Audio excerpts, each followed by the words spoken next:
Muy buenas noches con todos y todas. Es un verdadero placer el día de hoy estar junto a ustedes y vamos a compartir un momento de singular importancia con un curso que hace referencia a cosas muy importantes. Primero, a entender nuestras nuevas realidades, a entender nuestro conocimiento sobre la telepsicología y saber romper barreras dentro de la construcción de este conocimiento. Para esto, nosotros tenemos como invitada especial a Norma Molina, que va a trabajar junto a nosotros en este proceso educativo. Por favor, confírmenme todos si me pueden escuchar.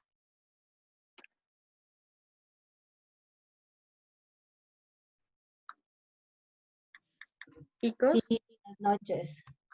buenas noches, ¿sí? ¿Me escuchan claramente? Muchísimas gracias, gracias, gracias. Entonces, el día de hoy vamos a comenzar con esta formación. La psicóloga clínica y forense Norma Molina Martínez tiene un doctorado en Psicología y Filosofía por Cambridge International University. Es máster en peritajes psicológicos y forenses. Además, es diplomada en Psicología Jurídica con mención en peritajes psicológicos. En este momento, Normita nos va a ayudar con este proceso y lo que vamos a hacer es activar su teléfono y le voy a compartir el host de la reunión. Por favor, chicos, vamos a tener normas de netiqueta. Y la primera norma que siempre usted va a manejar es apagar su micrófono en el momento que comienza la reunión. Esta es la primera regla que una persona que va a trabajar desde la telepsicología debe conocer. Cada vez que usted entra a una reunión, va a apagar su micrófono y yo en este momento, voy a mutear a todas las personas y no voy a permitir que nadie active su micrófono hasta que se termine la formación con Normita. Norma, muy buenas tardes y bienvenida. Muy buenas noches ya en Ecuador y bienvenida. Esperamos tu presentación. Puedes comenzar. ¿Me escuchan bien? Muy bien, Normita. Ay, qué bien, un gusto a todos. Les mando un abrazo aquí desde el fin del mundo, a todos y a todas. Normita, por favor, ¿podrías activar tu cámara? ¿Ya está activa? Sí está activa. Permíteme, por favor, vamos a activarla. Perfecto.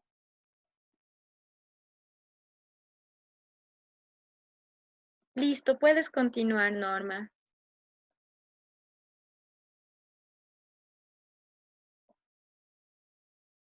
Chicos, ¿Me escucho ahí?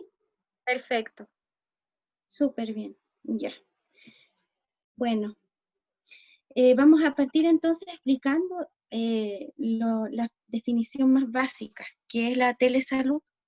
Ustedes se preguntarán, o a lo mejor ya han escuchado este término, y también este término es, si bien una estrategia bastante innovadora, también se le conoce como cibersalud, ¿ya?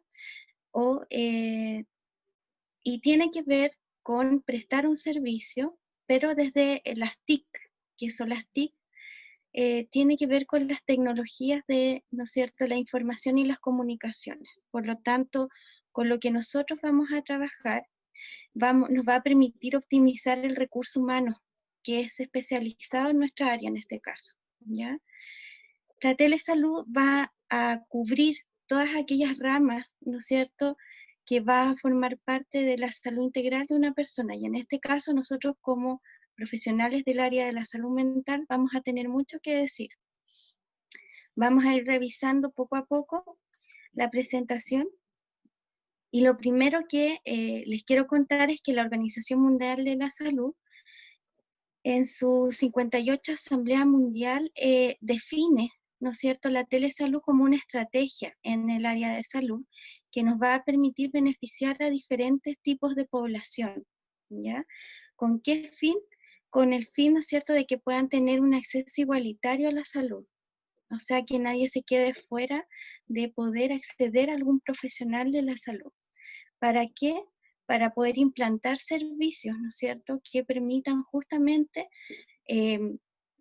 suplir necesidades asociadas, ¿no es cierto?, a falta de recursos, o, ¿no es cierto?, también dificultades asociadas a distancia, o alguna situación que, ¿no es cierto?, permita o que impida o que dificulte que alguien, ¿no es cierto?, pueda acceder presencialmente a un profesional del área de la salud. Por lo tanto, se crean, ¿no es cierto?, suministros que tienen que ver con poder dar servicios de atención sanitaria en distintas áreas, ¿ya? A poblaciones, ¿no es cierto?, que se consideren factores críticos o que presenten factores críticos. En este caso, yo no sé si ustedes van viendo el Power, pero la idea, ¿no es cierto?, es que podamos, ¿no es cierto?, ir tomando nota y poder ir compartiendo distintos, ¿no es cierto?, elementos que van a conformar o nos van a permitir entender el diseño, ¿no es cierto?, y la aplicación de la telesalud. En este caso, la Organización Mundial de la Salud va a definir la telemedicina, ¿ya?, que es de donde parte, es como el tronco, lo troncal, en torno, ¿no es cierto?, al suministro de servicios de atención sanitaria, ¿ya? Y en ese sentido, va a ir mostrando, ¿no es cierto?, diferentes propuestas de atención.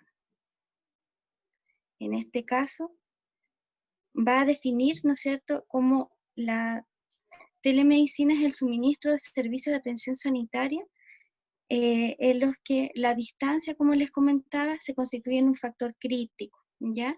Y esto va a ser realizado por profesionales que apelen a las TIC, a las tecnologías de la información y de la comunicación, con el objetivo de intercambiar datos, ¿ya?, para el diagnóstico o para, ¿no es cierto?, tratamiento o para fines preventivos o de intervención, que pueden ser primarias, secundarias, terciarias hasta cuaternarias, ¿ya? En nuestro caso, nosotros podemos trabajar justamente hasta digamos, el código rojo. En este caso, en el entorno, ¿no es cierto?, el código sanitario del Ecuador, ustedes consideran, igual que un semáforo, 3 aspectos, ¿no es cierto?, de telesalud.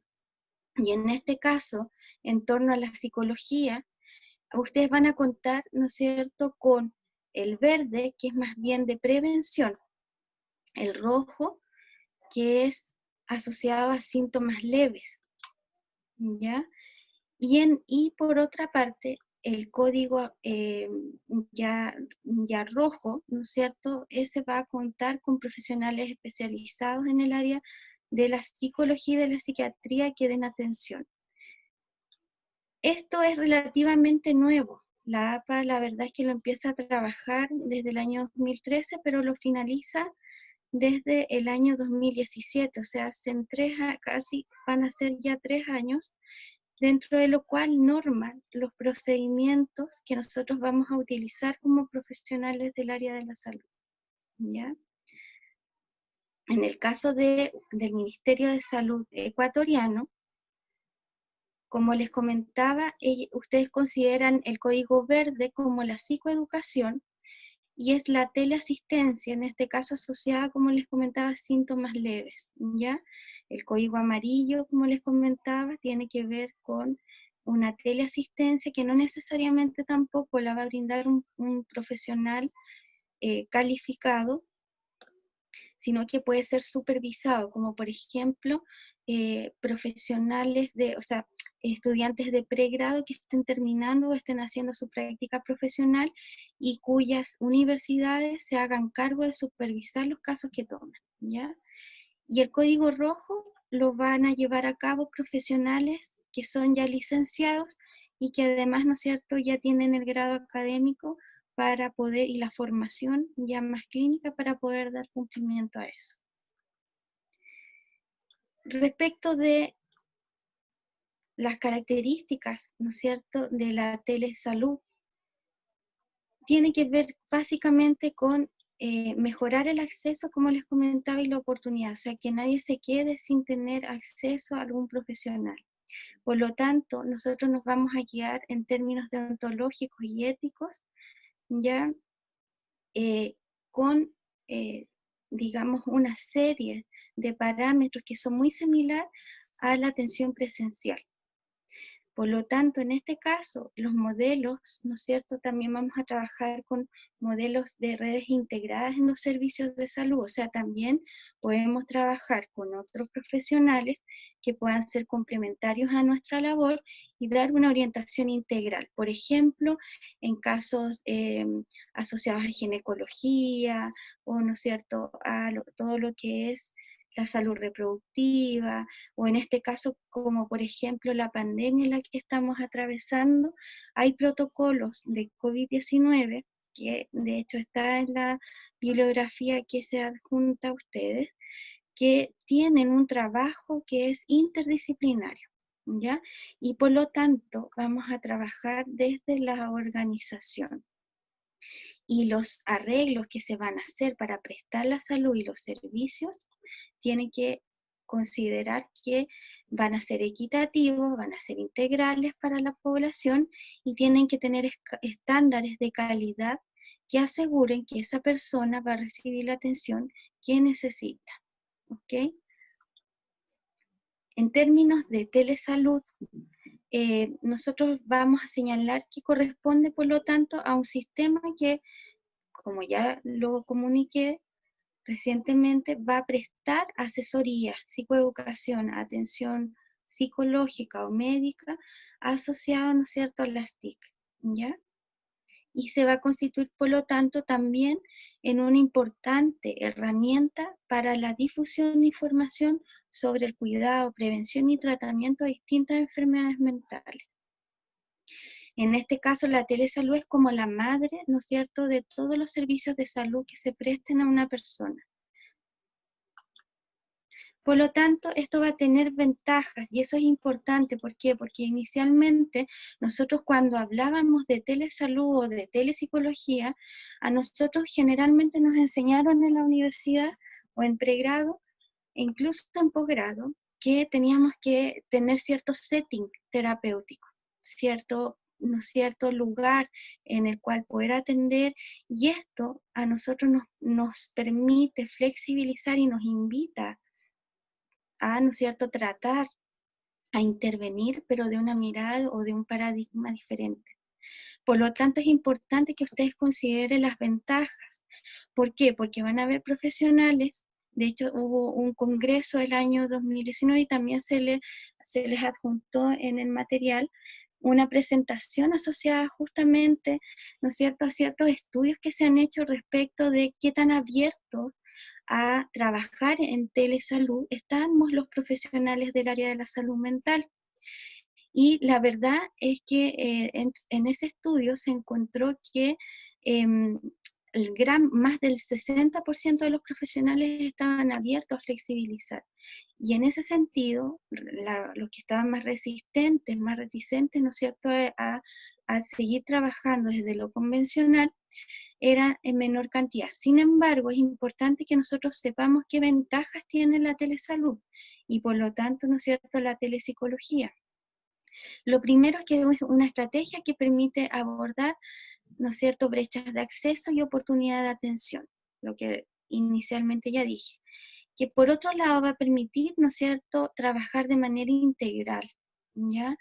Y por lo tanto va a suplir también alguna necesidad que presente una población crítica. Por ejemplo, en este rato la pandemia.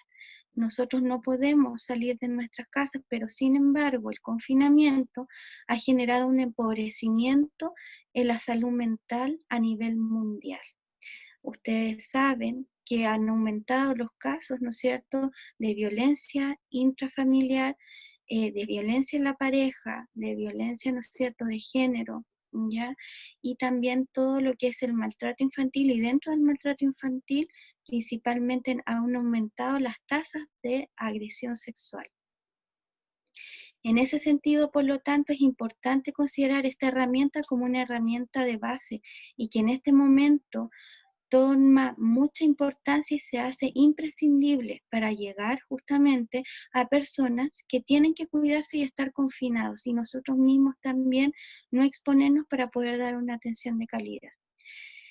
En el marco de la telesalud tenemos que considerar que es un proceso clínico, ¿ya? Y que por lo tanto nosotros vamos a pertenecer a redes integradas. Por eso que es importante que ustedes manejen lo que dice justamente el Código Sanitario y también el Ministerio de Salud ecuatoriano, ¿ya? Ese documento también lo van a tener. Es importante considerar qué dicen su propio gobierno en torno a cómo están manejando el COVID desde la salud mental, ¿ya? Por lo tanto, también es importante considerar que dentro de las ventajas va a haber una variedad cada vez mayor de aplicaciones que nos van a permitir, como por ejemplo esta, que es nueva, o que a lo mejor muchos no la conocíamos, que es Zoom, y que nos permite hoy día estar en una clase, que nos permite hoy día estar conectados, y que va a incluir una variedad de aplicaciones. Hay, así como yo he conocido aplicaciones para conocer factores alergénicos, por ejemplo, se pueden crear también aplicaciones para psicoeducación, ¿ya? Para servicios que no necesariamente van a utilizar siempre la videoconferencia, sino que pueden utilizar otros, ¿no es cierto?, elementos como correos electrónicos, si queremos promocionar algo, como teléfonos inteligentes, si queremos, por ejemplo, apoyar a alguien con algún trastorno en la línea ansiosa, por ejemplo, ¿ya? Como por ejemplo comunicaciones inalámbricas y otras formas de tecnología que van a ir, ¿no es cierto?, surgiendo en la medida en que el mundo va evolucionando.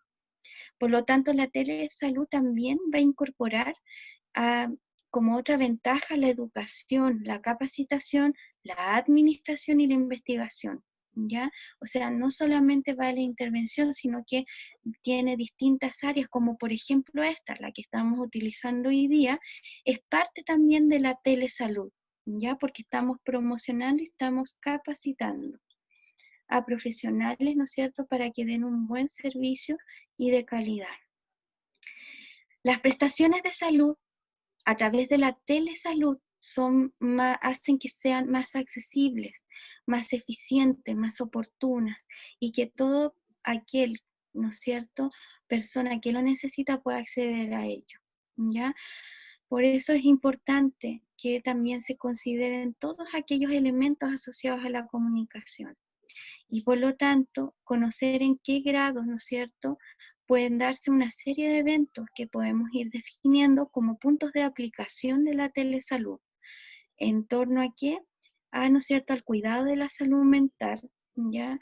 Y a generar mejores condiciones en la calidad de vida de las personas, en la promoción, ¿no es cierto?, de la salud y en la higiene mental, ¿ya? Por lo tanto, también otra ventaja a considerar es que podemos a través de la telesalud evitar la incomodidad de desplazamiento de los pacientes y de los familiares. Ellos pueden sentirse muchas veces más cómodos en su hogar. Por ejemplo, alguien que presente alguna fobia social, por ejemplo, perfectamente puede ser un muy buen paciente a través, ¿no es cierto?, de las TICs, ¿ya? A través de la tele, ¿no es cierto?, salud, y por lo tanto de la telepsicología, ¿ya? O en este caso, como nosotros estamos en confinamiento, no nos podemos desplazar, pero se ha empobrecido, ¿no es cierto?, la calidad también de nuestra salud mental y de las condiciones en las que estamos. Hay muchas personas que se encuentran hacinados, ya han aumentado los niveles de estrés, ya de este estrés más tóxico, y por lo tanto eh, el llegar, ¿no es cierto?, a las personas lo podemos hacer de manera más pronta, más rápida, ¿ya? Por otra parte, la telesalud va a favorecer la universalidad de acceso a asistencia sanitaria. Por ejemplo, lo que estamos haciendo ahora, somos de distintos países y estamos trabajando de manera, ¿no es cierto?, mancomunada. Estamos haciendo un amalgaje, ¿no es cierto?, de conocimientos, de compartir experiencias, ya de poder, ¿no es cierto?, capacitarnos mutuamente, de aprender ciertas temáticas asociadas a nuestro ejercicio profesional. Y por lo tanto, aumentar la eficiencia de la calidad de los servicios que nosotros vamos a poder dar como profesionales de la salud mental. ¿Ya? Es súper importante, por lo tanto, considerar todas estas ventajas que va a tener la telesalud.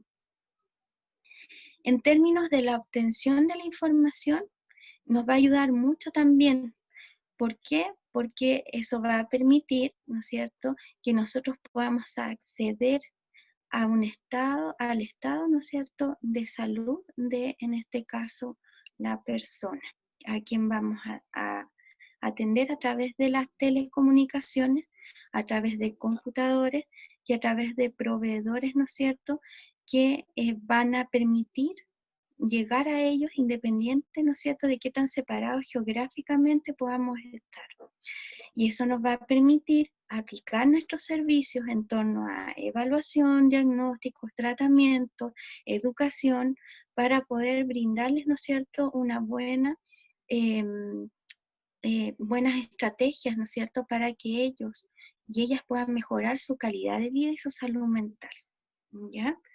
Por lo tanto, es importante considerar que cuando estamos hablando de telesalud, estamos hablando de la madre de lo que es la telepsicología.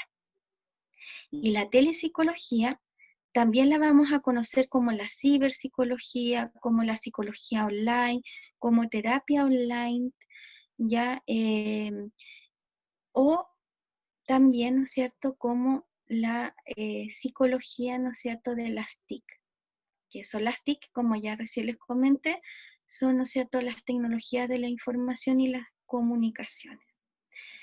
¿Y qué va a ser la telepsicología? En términos bien concretos, va a ser un conjunto de procedimientos que vamos a llevar a cabo los profesionales de la salud mental, en este caso los psicólogos y psicólogas, ¿no es cierto?, en torno a la asistencia médica o clínica que vamos a dar en este caso a las personas que necesitan de nuestra atención y que, ¿no es cierto?, materialmente no pueden ejecutar esa atención, ¿ya?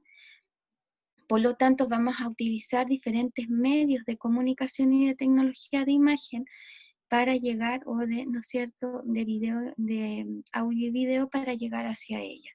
¿Con qué finalidad? Con la finalidad, ¿no es cierto?, de colaborar en la atención de salud mental y asociado a, ¿no es cierto?, evaluación también de aquellos antecedentes de su historia de vida que nos van a permitir poderlos ayudar de la mejor manera, ¿ya? En ese sentido, me parece que me adelanté un poco. Ahí sí, ahí estamos ok. En ese sentido, vamos a pasar a la próxima. Vamos a darnos cuenta que principalmente la telepsicología va a tener una aplicación mayoritariamente de carácter clínica, ¿ya? Y por lo tanto, la APA empieza a trabajar desde el 2013 hasta el 2017, que saca la guía, ¿no es cierto?, de protocolización de la telepsicología, y mayoritariamente vamos a trabajar en el diagnóstico, tratamiento, supervisión de casos y probablemente de segundas opiniones. Cuando trabajemos de manera más integral, por ejemplo, con un psiquiatra o con alguna terapeuta ocupacional o con algún trabajador social, ¿no es cierto? O con otros u otras profesionales del ámbito de la salud. En ese sentido, es importante considerar que la Organización Mundial de la Salud ya ha tomado desde el 2005, en esta asamblea que yo les comentaba, ha invitado a los profesionales del área de la medicina, del área de la psiquiatría, ¿no es cierto?, principalmente a que puedan ya hacer uso de las TIC para atender a las personas que lo necesitan. Y por lo tanto, desde ahí la APA, ¿no es cierto?, genera una serie de elementos para que tengamos una atención de calidad. En ese sentido, estos aspectos éticos y legales, ¿no es cierto?, nos van a ayudar a normar nuestro quehacer, ¿ya? ¿Cómo lo vamos a normar? Bueno, van a haber diferentes formas, ¿no es cierto?, de hacerlo, desde el consentimiento informado, desde las guías que vamos a tomar, ya desde los mismos protocolos de atención para las distintas problemas de salud mental. ¿Ok? La próxima, en este caso, la telepsicología, vamos a considerar que hay dos modalidades de telepsicología, ¿ya? Hay una en tiempo real o sincrónico. Esto es súper importante porque antes uno decía, es que no es lo mismo, el setting es diferente, el rapport a lo mejor se va a dificultar, ¿no es cierto?, o el vínculo terapéutico con la persona, dado, ¿no es cierto?, que no estamos frente a frente. Sin embargo, la telepsicología en tiempo real o modo sincrónico se va justamente a basar en una interacción real, o sea, lo que nosotros estamos teniendo ahora es una interacción sincrónica, ¿ya? Estamos en tiempo real, ¿no es cierto?, en este rato, teniendo esta clase, y esto es una forma también de telepsicología, ¿ya? Esto se hace en vivo, no es grabado, y permite que la comunicación sea directa. Yo trabajo mucho en el ámbito pericial y actualmente se está, ¿no es cierto?, abogando en términos legales en torno a si es ético o no la práctica de teleperitajes. Y en este caso es perfectamente posible llevar a cabo este tipo de procedimientos, ¿ya? Sobre todo considerando que antes se ponía en boga que la persona no estaba en vivo, no estaba de manera presencial, pero sin embargo la telepsicología viene a, ¿no es cierto?, mostrarnos que lo presencial no necesariamente tiene que ver con la corporalidad, sino que va a haber un espacio en el cual vamos a compartir un yo y un tú, y ese espacio va a ser en vivo. Por lo tanto, la presencia no solamente va a ser física, sino que tiene que ver con compartir un espacio, y en este caso, un espacio cibernético. Si ustedes se ponen a pensarlo, nosotros desde hace ya casi 20 años vivimos en un doble espacio.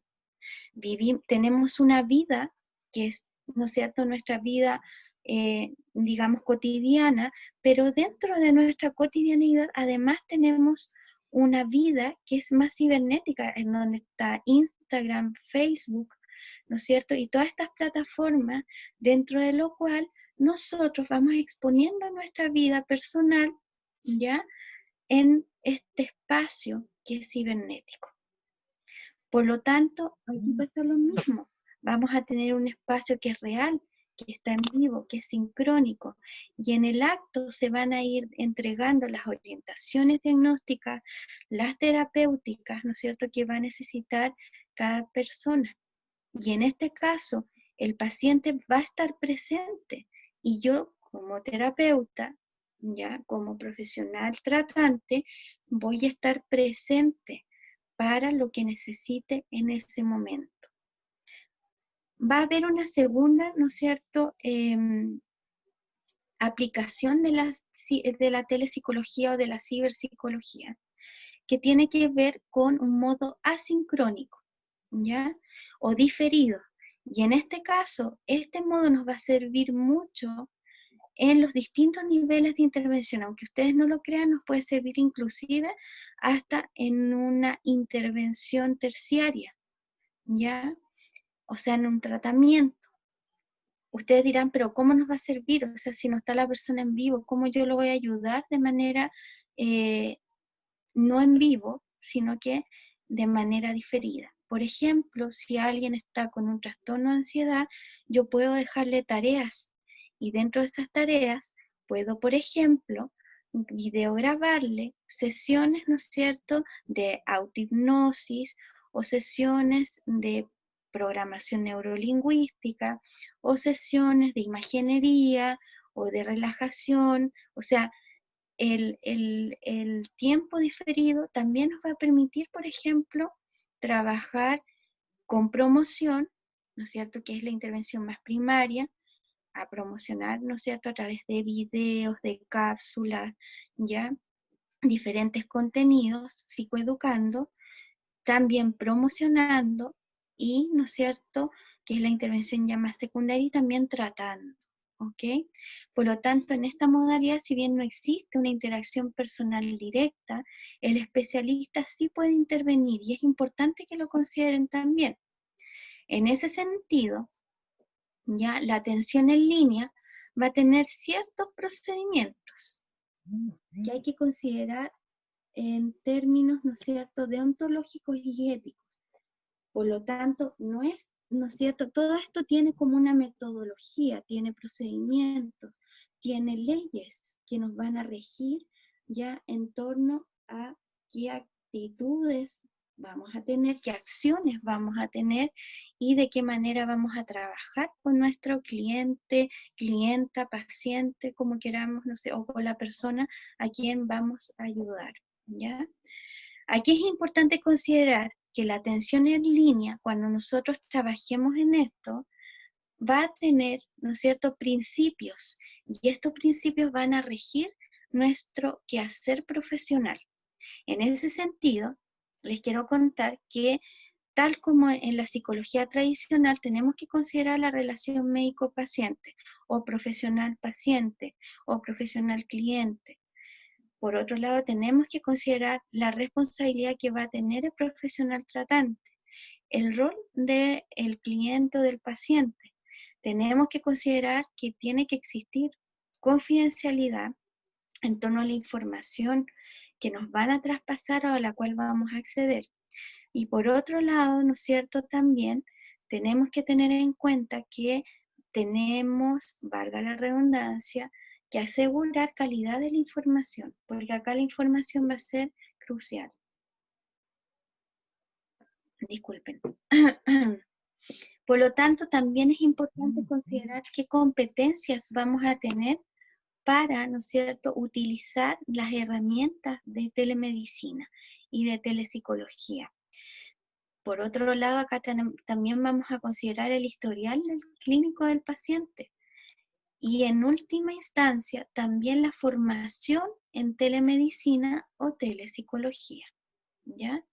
¿Por qué telemedicina? Porque nosotros nos vamos a dedicar, ¿no es cierto?, a mejorar la calidad de vida y a mejorar la salud mental.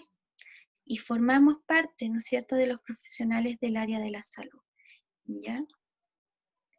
Recuerden que la telepsicología parte también de la telesalud.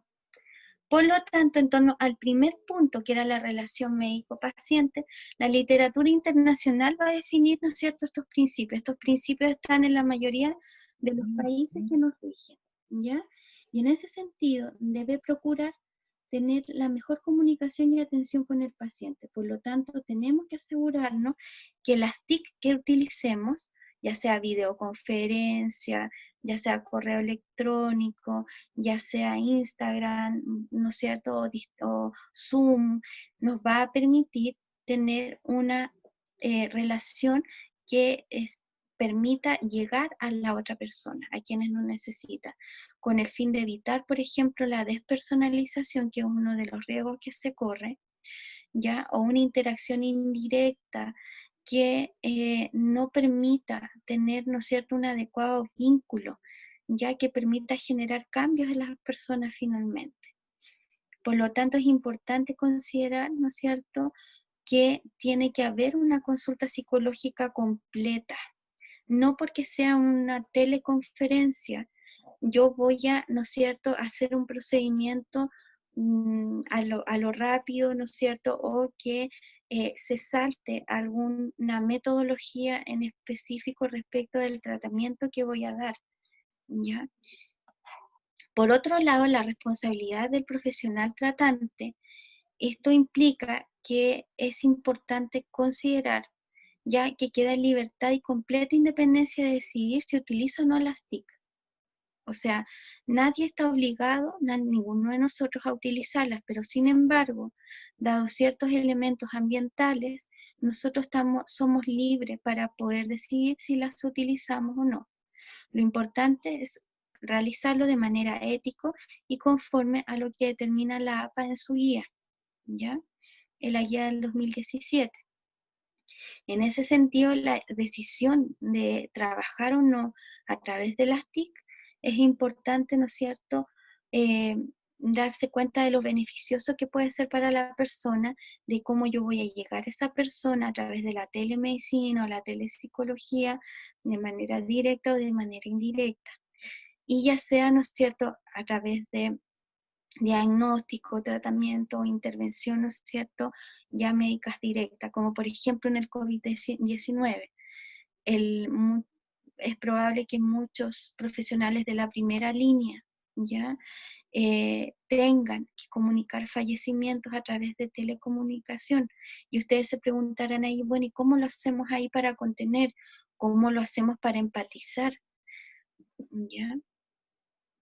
En ese sentido también es importante ya que el profesional se asegure, va a tener la obligación de asegurar que el paciente ha recibido la información apropiada de manera clara y de manera que asegure que él la pueda entender, que él la pueda comprender y que pueda comprender también los procedimientos y las indicaciones que va a llevar el actuar profesional. O sea, que la persona entienda que aquí también hay un setting, aquí también hay un espacio. Si bien es cibernético, es una relación profesional, ¿ya? Va a haber un setting también terapéutico.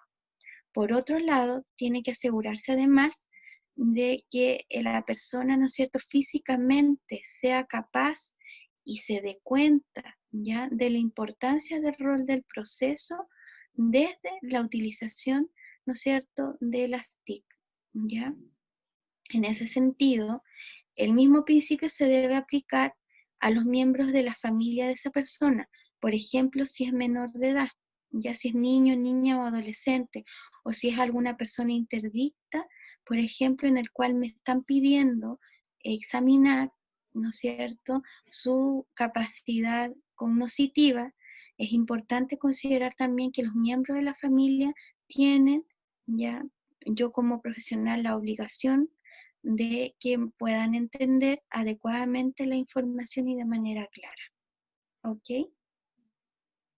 En torno al consentimiento y la confidencialidad del paciente, bueno, esto lo vamos a ver más adelante de manera más profunda, ¿ya?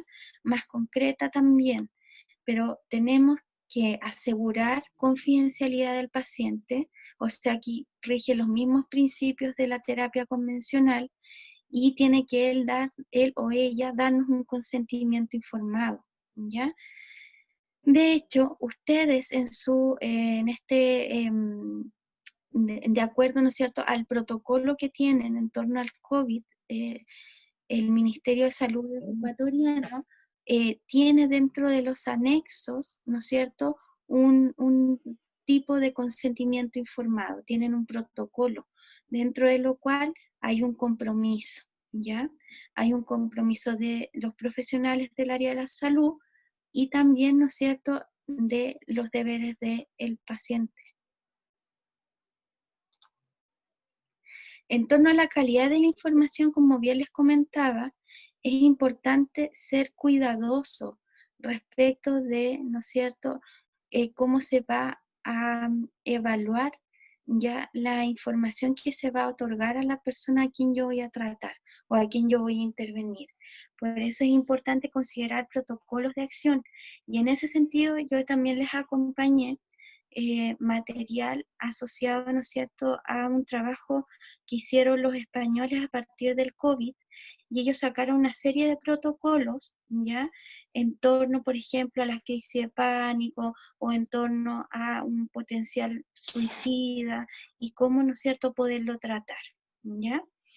Por lo tanto, la información es importante que nosotros podamos, ¿no es cierto?, protocolizar el trabajo o a tener una metodología de trabajo que permita a la persona tener conciencia de que está accediendo a un servicio, que este servicio es de calidad y que, ¿no es cierto?, este servicio, por lo tanto, es eficiente para el problema que está presentando. En torno a la autorización y competencias para utilizar, ¿no es cierto?, la psicología, la autorización generalmente la van a dar en los estados el Ministerio de Salud.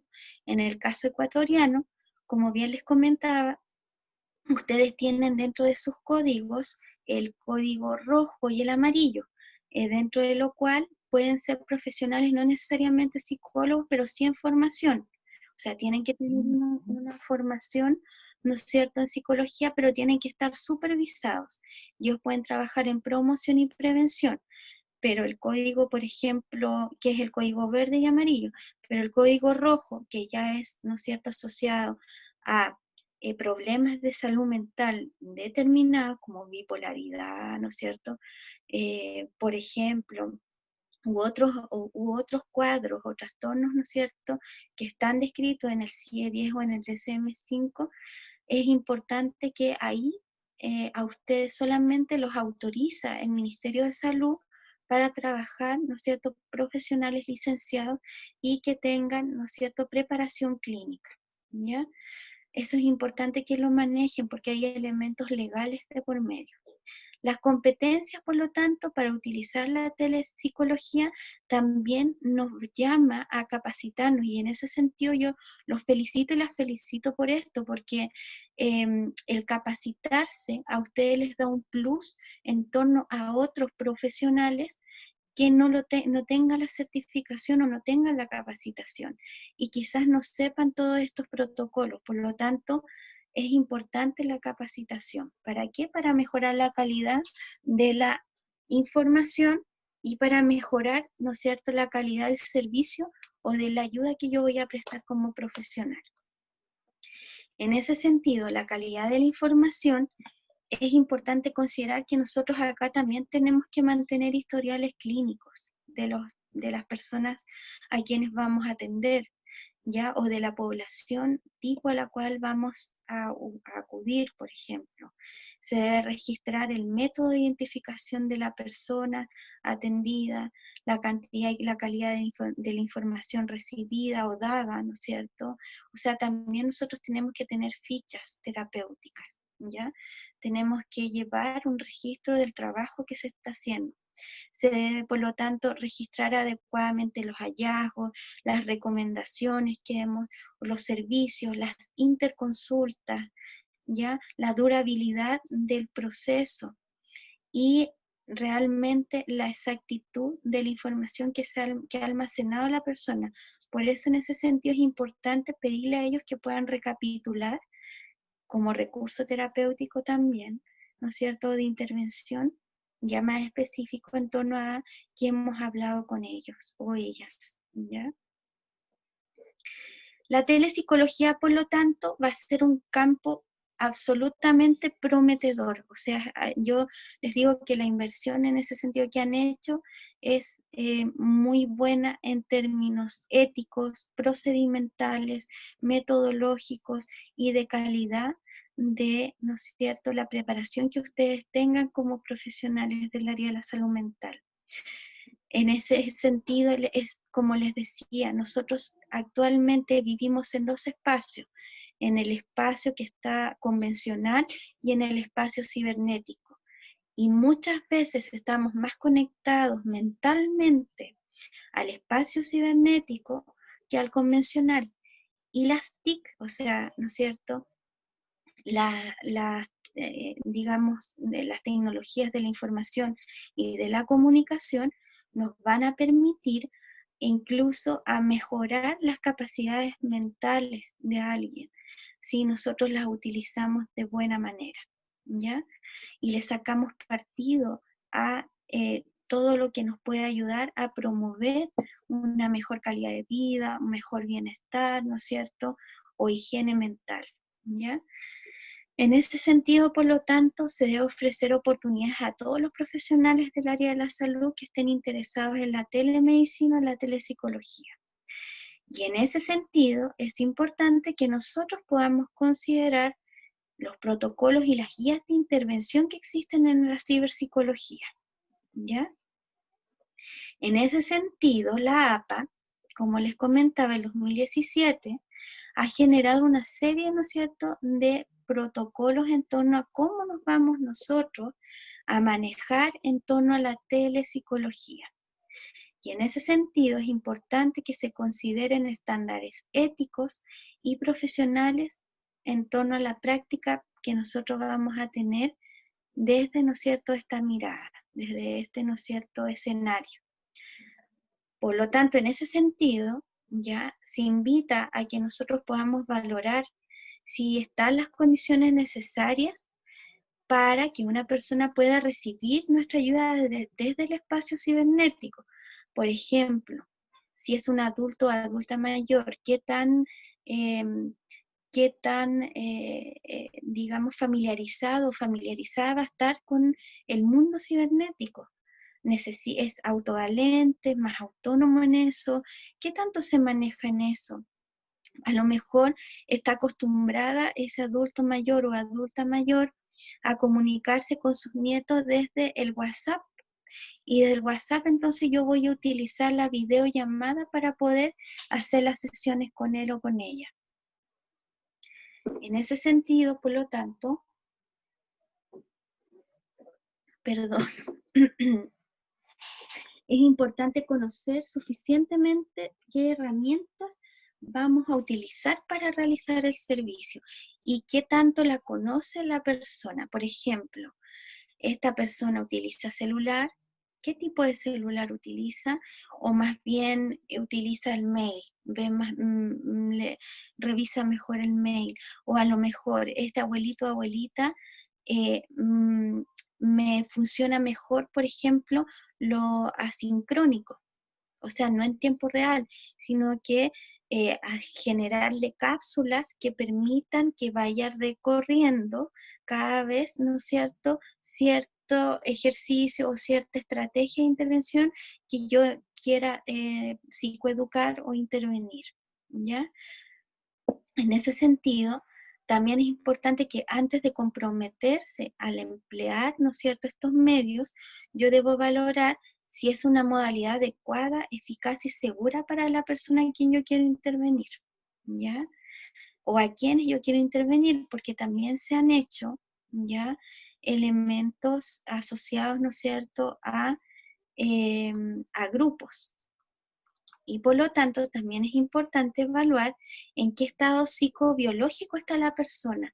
Por ejemplo, es una persona que tenga algún trastorno médico, qué tan estable está mentalmente, ya hay algún diagnóstico psiquiátrico o no actualmente, si está pasando por algún abuso o uso de sustancias, porque muchas veces vamos a tener que trabajar de manera mixta, ¿ya?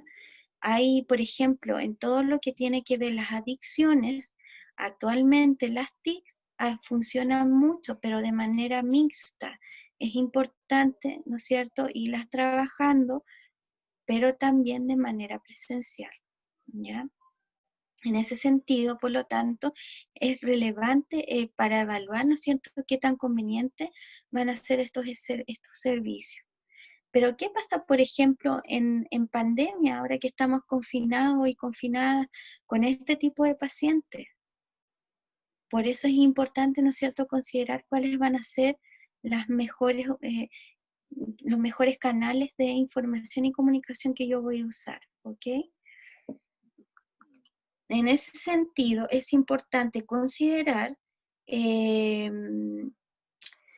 y tener en cuenta el entorno también que yo voy a utilizar.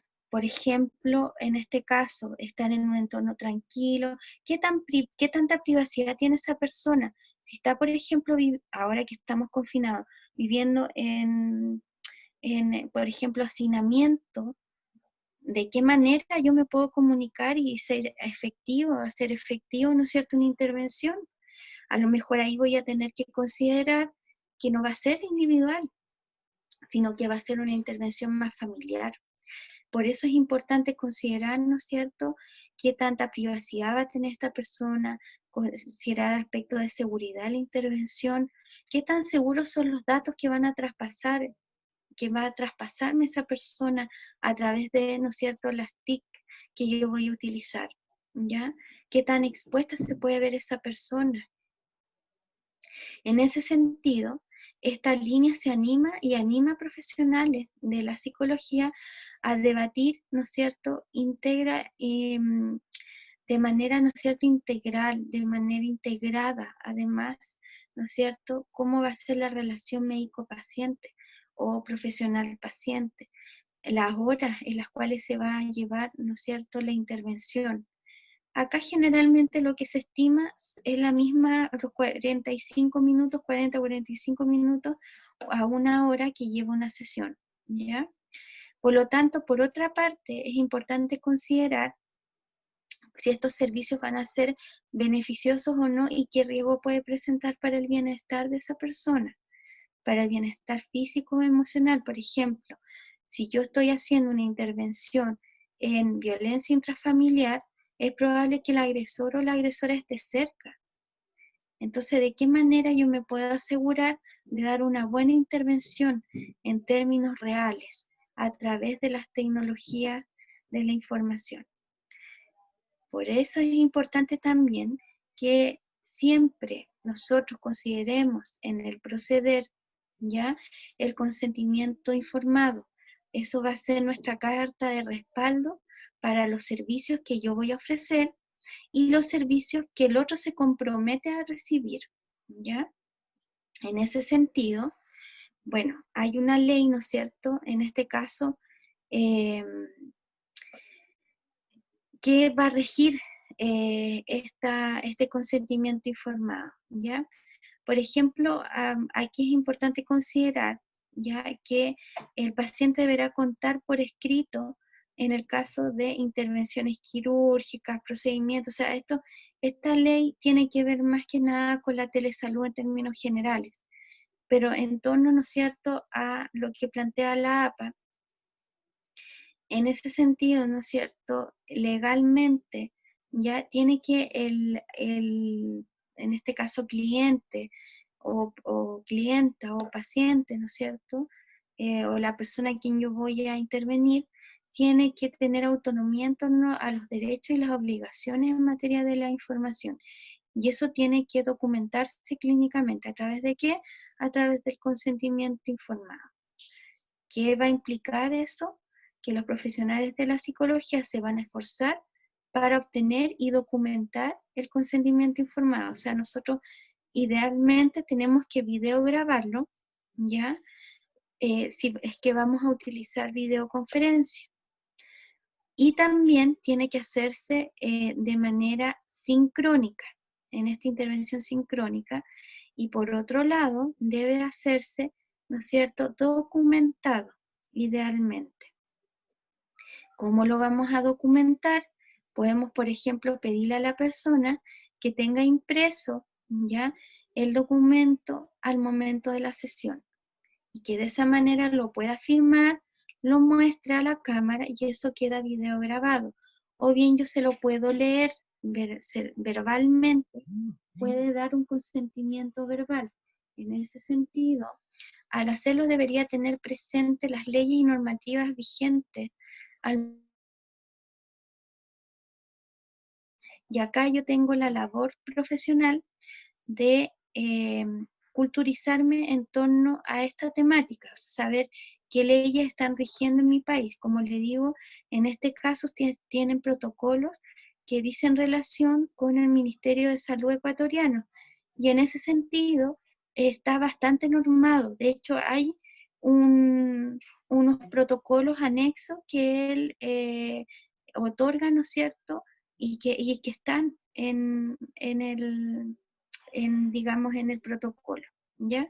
Los profesionales, por lo tanto, tienen que utilizar un lenguaje comprensible para la persona al momento de leer el consentimiento informado, ¿ya? En torno al servicio que se va a dar, cómo, cuándo, ¿ya?, dónde, cuánto va a costar y cuál va a ser la duración por sesión y por proceso, ¿ya? Evaluar la necesidad también de tratar, ¿no es cierto?, las consideraciones culturales, lingüísticas, organizativas, ¿no es cierto?, y toda aquella cuestión que puede interferir ya en la comprensión de parte de la persona que va a ser mi cliente.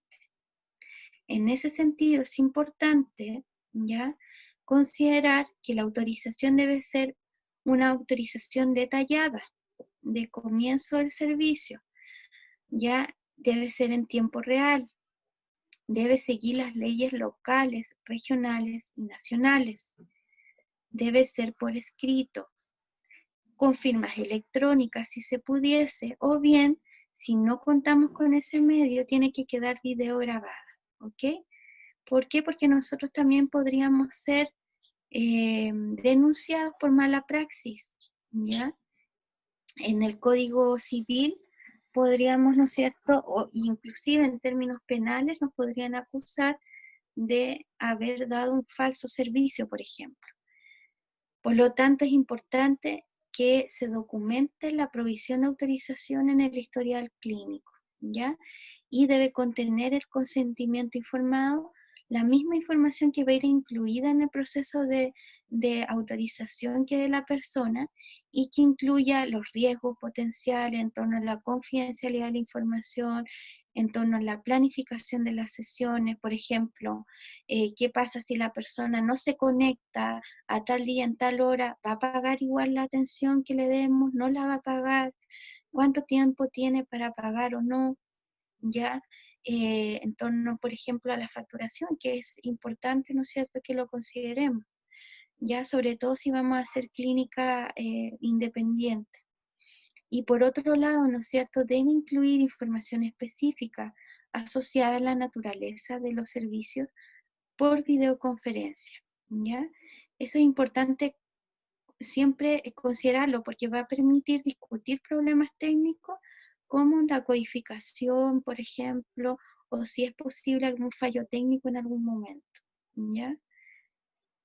Eso es lo que yo les quería traspasar hoy en términos bien generales, ¿no es cierto? Pero también me gustaría que lo pudieran profundizar en torno al material, ¿no es cierto?, que les envié, que les adjunté, y si tienen alguna duda, poderlo, ¿no es cierto?, ahora discutir, y también poder, me da la sensación que tenemos un grupo también, poder utilizar también los TIC para poder intercambiar, ¿no es cierto?, mayor información.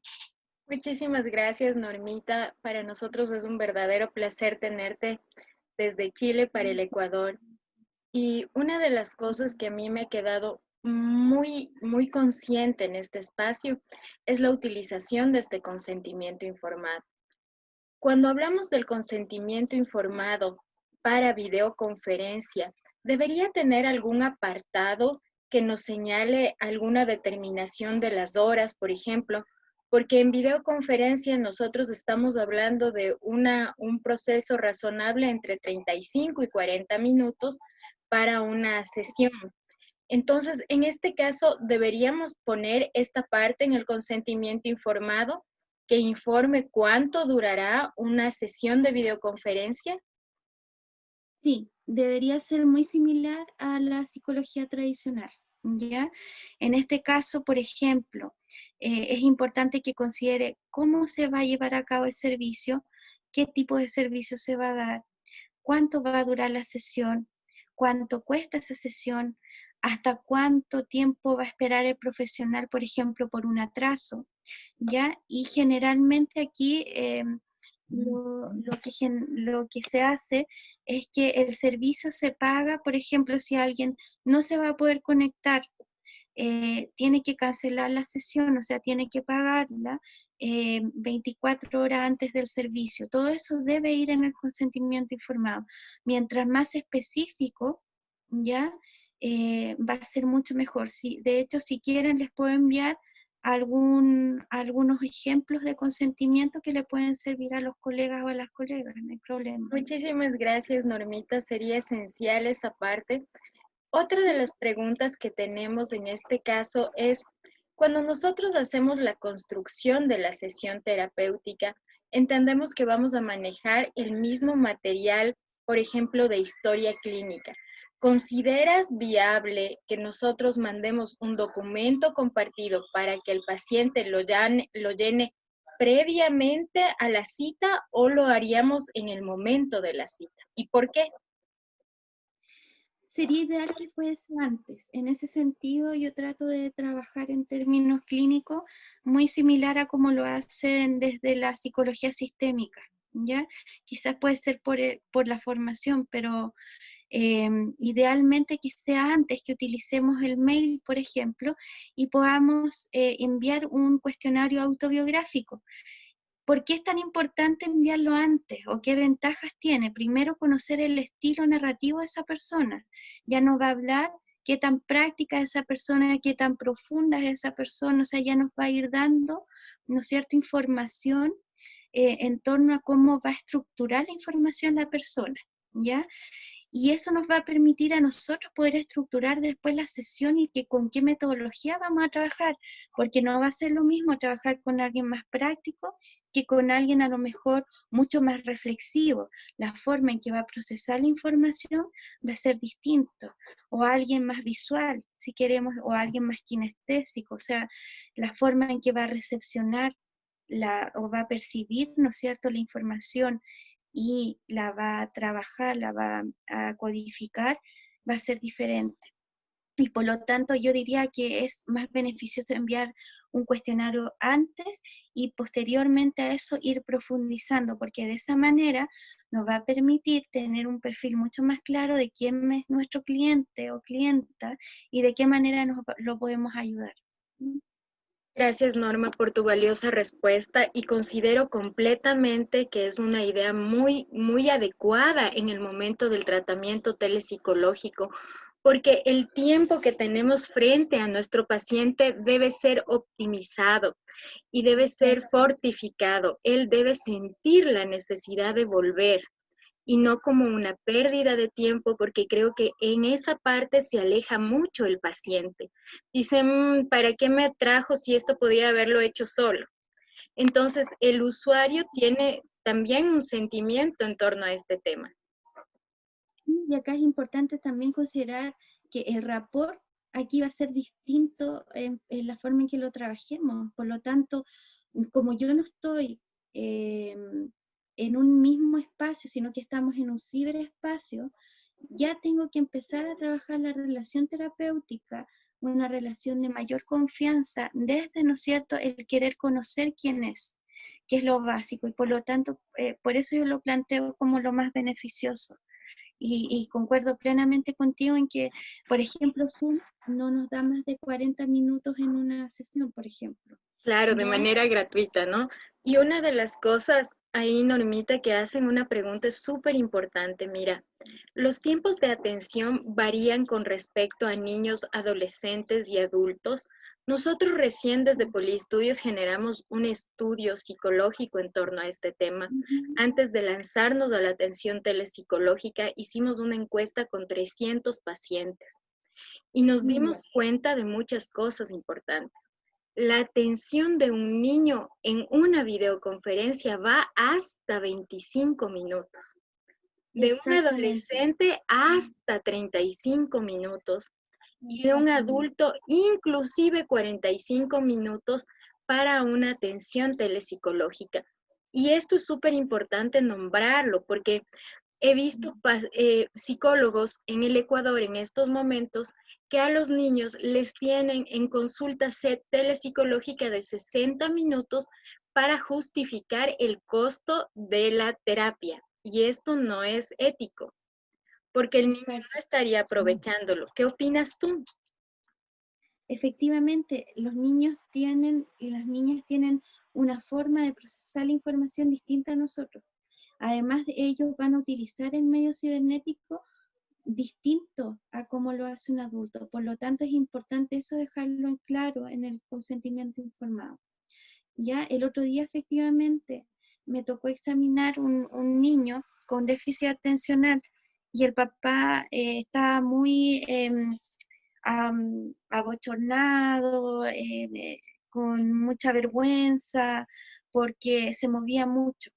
Entonces yo le explicaba que el niño es niño, que se va a mover, que va a jugar y que es importante que el niño ande con el celular para todas partes, porque de esta manera yo me voy a ir, eh, él va a ir yo voy a ir entrando en su mundo, va a permitir moverme con él.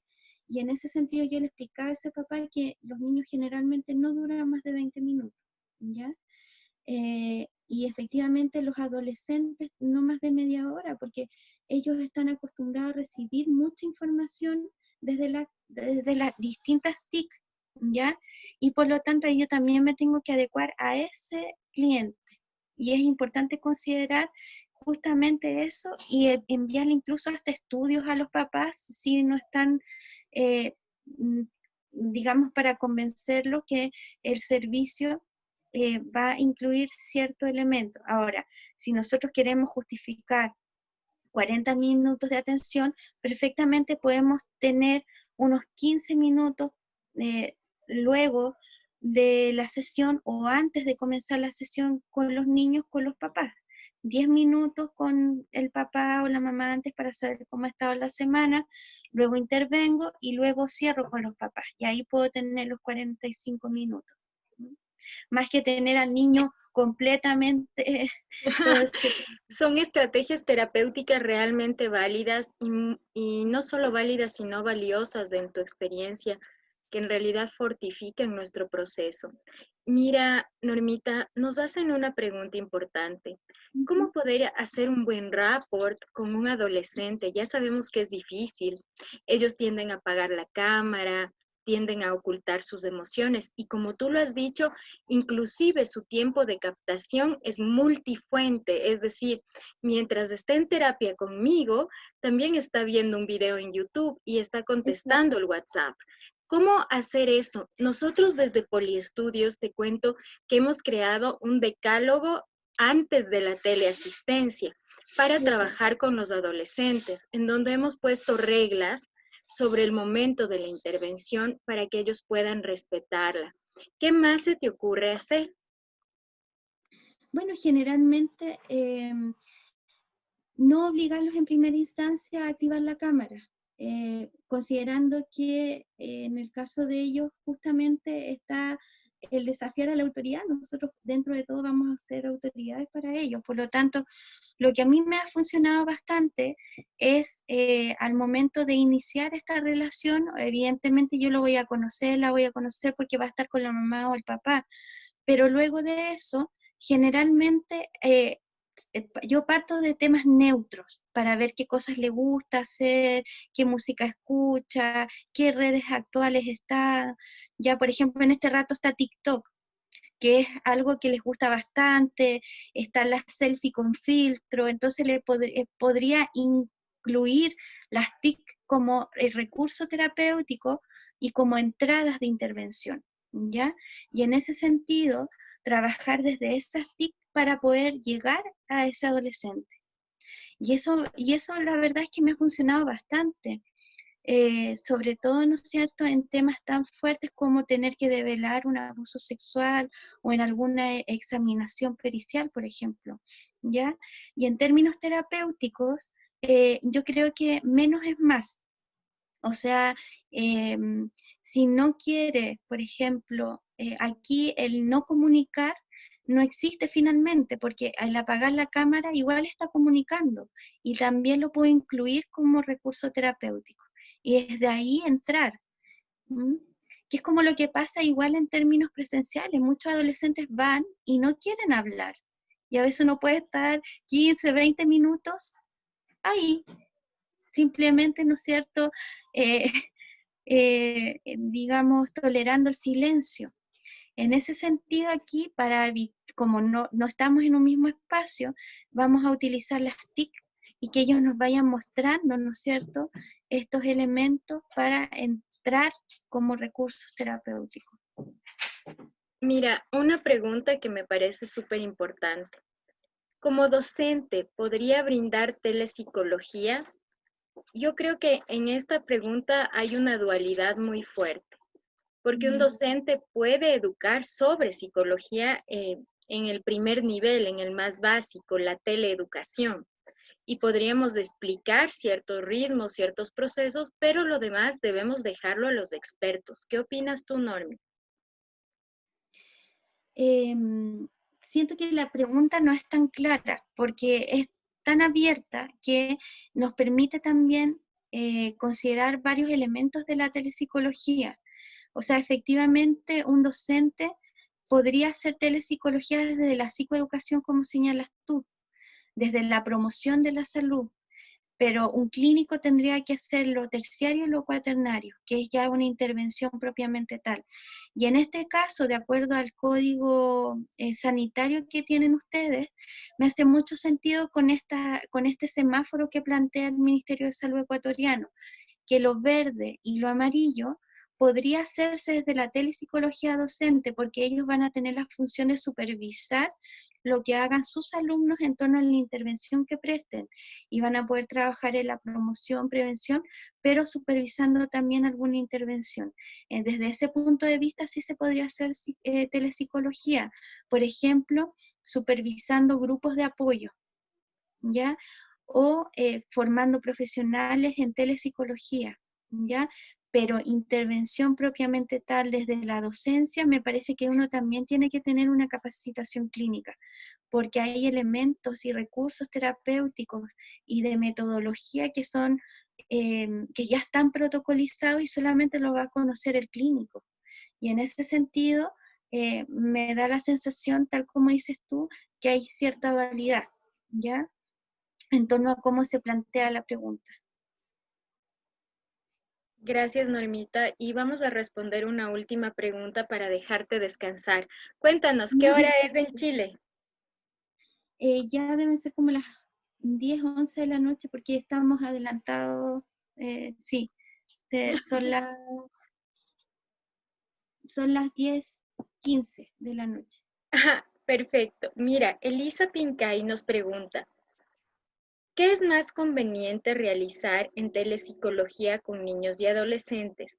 Entendiendo que los padres estén en la sesión o un espacio totalmente privado. Y esta pregunta la repregunta también Carmen Usha y nos dice, los niños temen a la presencia de los padres y generalmente ocultan sus emociones con ellos porque obviamente sus padres son su autoridad y para los adolescentes son la terrible autoridad. Entonces, ¿cómo se debería abordar este espacio telepsicológico? Ahí es súper importante, por lo mismo, explicarle a ellos desde el consentimiento informado cómo va a ser el diseño del tratamiento.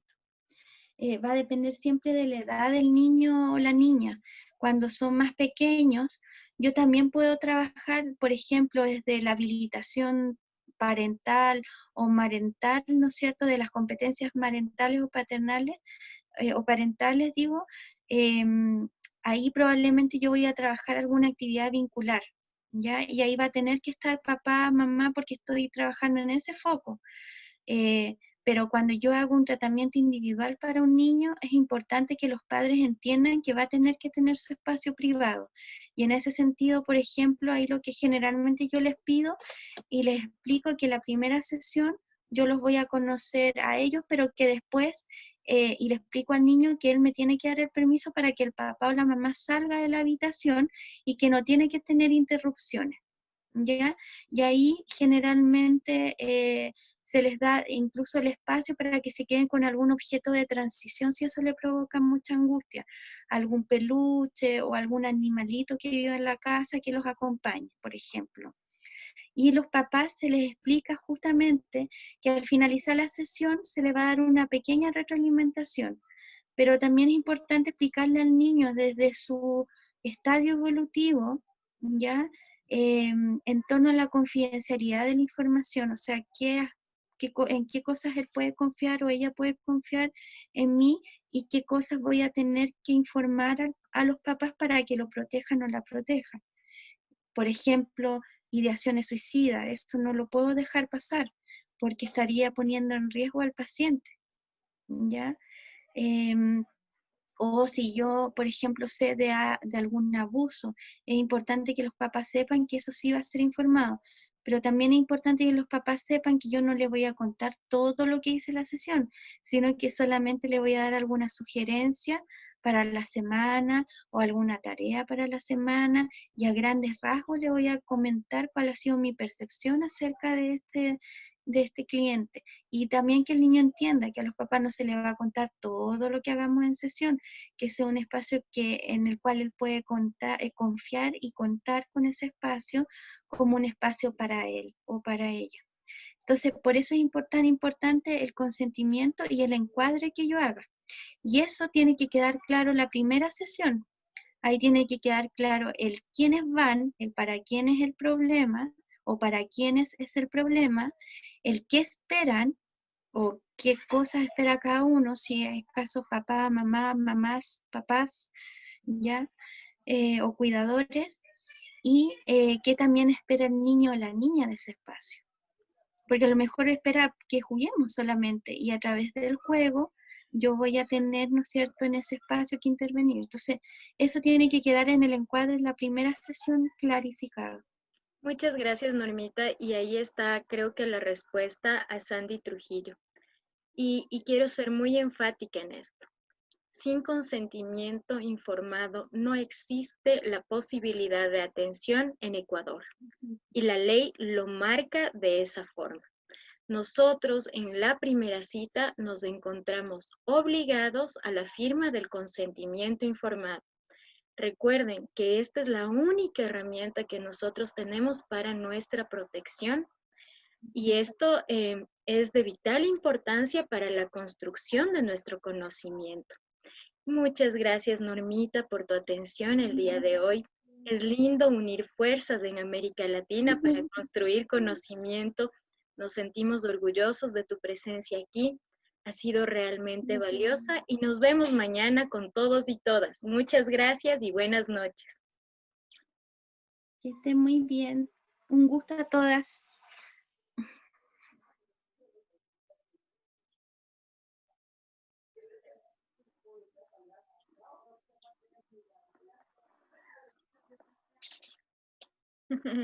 Chao, chicos.